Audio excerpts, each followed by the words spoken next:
why did you guys start a health company? Okay, so it's obviously like anything, a really long story, but I'll give you like the main bullet points. So we wanted to make movies. We get married in England. He converted to Greek Orthodox so that I could get married in a Greek church. That was really important to me. And we were like, okay, what does our future look like? We want to be in movies. So I go and get a gig on a movie set. I had a friend and it was a B-rated movie, which means like it's like $1 million. And it was like a horror film. Yeah. I go on there and I'm I'm a PA, and then for Ossie Davis, I don't know if you know who he is, like just an incredible. Unfortunately, he's passed away now. He gave the eulogy at Malcolm X's like funeral. I mean, really important guy. Anyway, so I turn up on set, I do that, and then I do it very well that they asked me to do more. Oh, will you do photographs? Will you do this? Will you do that? So I end up helping out on set. And one of the actors in one moment in this night scene where he's lighting a match, not realizing that you need to, when you light a match on set, you have to do like 8 matches at a time for the flame to actually look. I was filling in for the props department because they needed help. So I was like, cool, I'll help you guys. I was the only one on set filling in for the props department. I have a box and they're like, just give him the box. You're good as long as you got this box. The matchbox runs out. We're in the middle of shooting. And he's like, I need another matchbox. Now remember, you've got like 100 people around, like crew. And I'm looking in the box. I'm like, crap, no one, they didn't give me a spare box. The actor threw the matchbox at me in front of everybody. Yeah. Just like, get me another one. In that moment, the unexpected fire Leo in me came out and I stood up. I'm like 22. Yeah. I stood up and I said, there's no need to disrespect me. I will find you a matchbox. Give me 5 minutes. And girl, I freaking bolted back to like craft services. And I was like, who smokes? Who's got a lighter? Who's got And I just found it and I ran back. That's just one moment of probably 5 that I can count where I was just utterly disrespected on set. And a lot of people are. That was the moment that I realized the dream didn't match the reality. And I had to ask myself the really honest and hard question. Do I still want the dream now that I know what it really looks like? Yeah. And the answer was no. I'm not. Like, as much as I want to make movies, I'm not willing to put myself in a position where I get disrespected or put in a position where I have to step on someone to get ahead. Yeah. That doesn't jive with my personality. My husband had an equally bad experience on movie sets, so we literally sat down one day and said, God damn, what are we going to do? And it turned out, my husband, this is his quote, whoever controls the resources controls the art.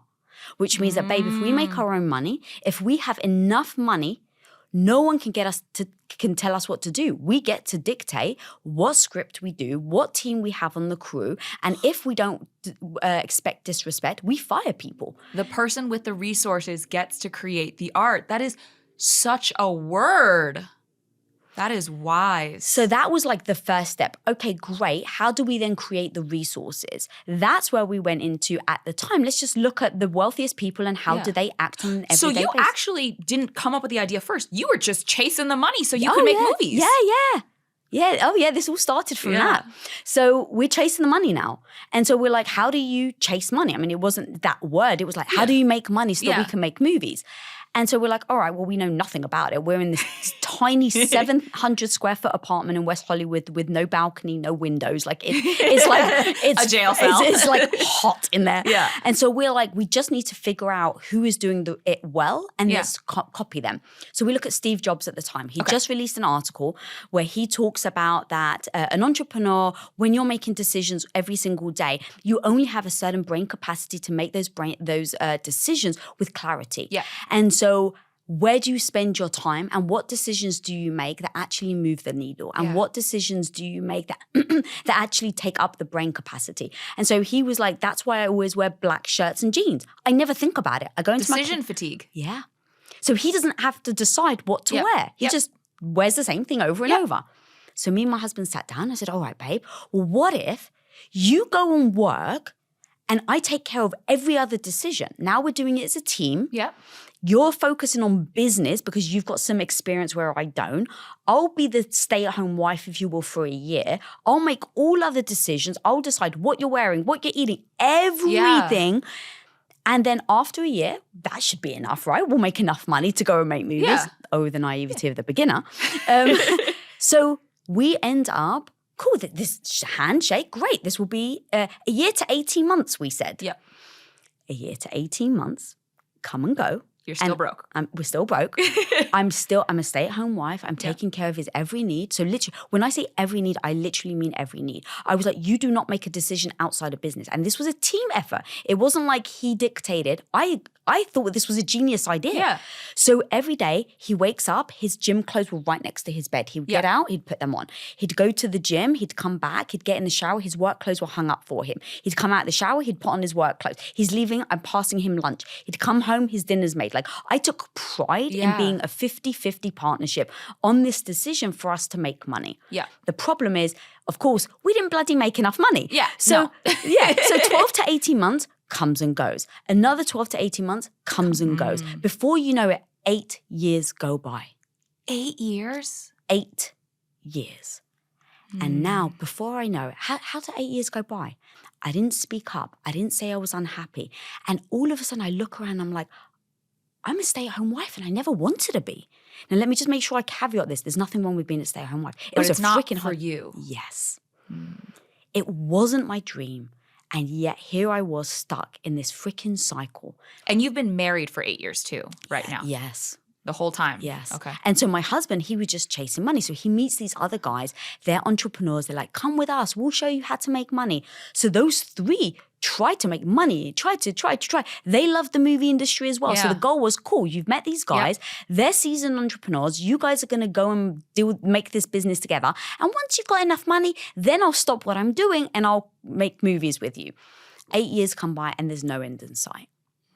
And so in that moment, I realized I really don't give a shit about money. Can I swear on this podcast? Yeah. Okay. 100%. I really don't give a shit about money. Yeah. I was like, what I really care about is our happiness. And we haven't been chasing happiness. We've been chasing money. And so I said to my husband, I haven't put pressure on you. I always support you because I knew who you were when I married you. I don't try and change you. I'm attracted to your ambition. So I'm not ever going to take that away from you.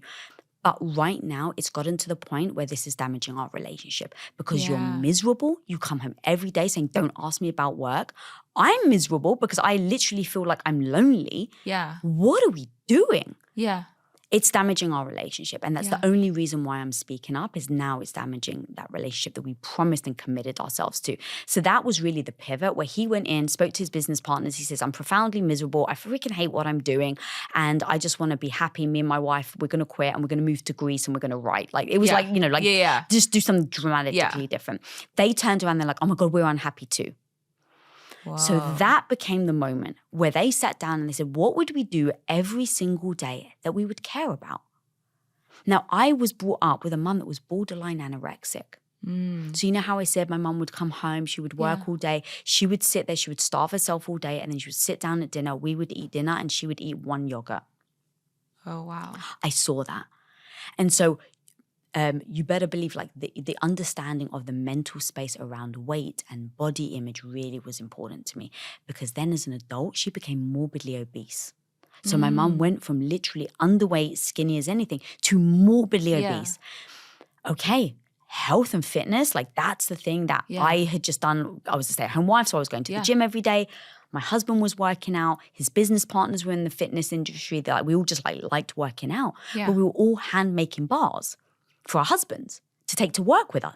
Oh, okay. Because you were making every single decision, so you were making the bars. Correct. So now look, I have no idea what I'm doing. I'm buying protein powder online. Right. I'm throwing it in with water. One of my business partner's wives was really into fitness, so she was like, oh, but Lisa, if you add peanut butter, it actually tastes nice. I was like, oh, great. Yeah. And peanut butter. And I'm like, did you try crushed nuts in it? She's like, yeah, I did, and it's really great. And so we were just all making bars for our husband, like literally like, and putting them on a baking sheet. Yeah, but putting them in the fridge. Because the second you add water to any food, it automatically activates the molding process. Yeah. So you have to refrigerate them. So here the guys are. They're all sitting around a table. They're going, all right, so if we were to quit this chasing money, what would we do differently? And they're like, well, our wives make us bars. We love fitness. There's no good protein bar on the market. Literally everything tastes like freaking sawdust. Yeah. What if we try a protein bar?